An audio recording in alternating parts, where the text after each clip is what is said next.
हम जानेंगे नदी और उससे संबंधित जो परिभाषाएं हैं समझेंगे। ठीक है, देखिए यहाँ कह रहा है नदी जलीय चक्र के एक भाग के रूप में है।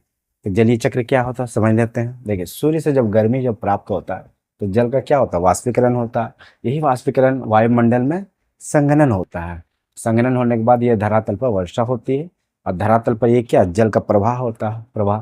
ठीक है, लास्ट में अंतिम में सागर या महासागर में समाहित हो जाता है। ठीक है, ये क्या हो गया, जल का चक्रीय गति पूरा हो गया। ठीक है, यानी हम कह सकते हैं कि नदी क्या है, जल चक्र का एक भाग के रूप में है। अब कुछ परिभाषा है आप समझ लेते हैं। देखिए नदी, नदी की परिभाषा दिया हुआ क्या कह रहा है, धरातल पर स्वाभाविक रूप से ढाल के सहारे एक निश्चित मार्ग में जो प्रवाहित जल की जो प्राकृतिक जो धारा होता है उसी को हम क्या कहते हैं, नदी कहते हैं।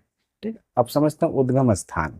नदी के संदर्भ में उद्गम स्थान क्या है, देखिए जहाँ से नदी निकलती है इसको उत्पत्ति या हिमनद हो सकता है, हिमनद यानी ग्लेशियर, या जल का कोई स्रोत हो सकता है, अधिक वर्षा वाले क्षेत्र हो सकते हैं, या विस्तृत झील हो सकता है, उसी को हम क्या कहते हैं, उद्गम स्थान। ठीक है, यानी ये सब उद्गम स्थान है। ठीक है, जैसे गंगा का उद्गम स्थान क्या है, गंगोत्री हिमनद है।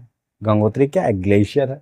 उसी तरह हम यमुना, यमुना भी क्या है, गंगो यमुनोत्री हिमनद से निकलती है। ठीक है, अब समझते हैं मुहाना। मुहाना किसे कहते हैं, देखिए नदी अपनी जीवन यात्रा समाप्त या जहाँ जल गिराती है। ठीक है, यानी नदी अपना जीवन यात्रा जहाँ समाप्त करती है या जहाँ पर जल गिराती है उसी को हम क्या कहते हैं, मुहाना।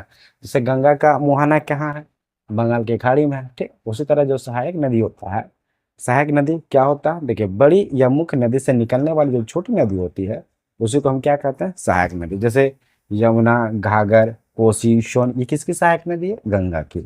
ठीक है, यानी हम लोग समझ गए सहायक नदी क्या होती है। ठीक, अब समझते हैं शाखा नदी। तो शाखा नदी क्या होती है, देखिए मुख्य नदी से निकलकर जो नदी किसी या सागर या झील में गिरता है। ठीक है, यानी मुख्य नदी से कोई भी नदी कट के निकलता है या किसी सागर में गिरता है या किसी झील में गिरता है तो उसी को हम क्या कहते हैं, शाखा नदी। देखिए भागीरथी गंगा की एक शाखा नदी। ठीक है, समझते हैं संगम। संगम क्या होता है, देखिए उस स्थान को जहां दो या दो से अधिक नदी आपस में जो मिलती है उसी को हम क्या कहते हैं, संगम। जैसे गंगा यमुना के जो संगम स्थल है, क्षेत्र है, वह क्या है, प्रयाग यानी इलाहाबाद में संगम स्थल है। ठीक है, किसका, गंगा और यमुना का। उसी तरह आप समझते हैं प्रवाह मार्ग।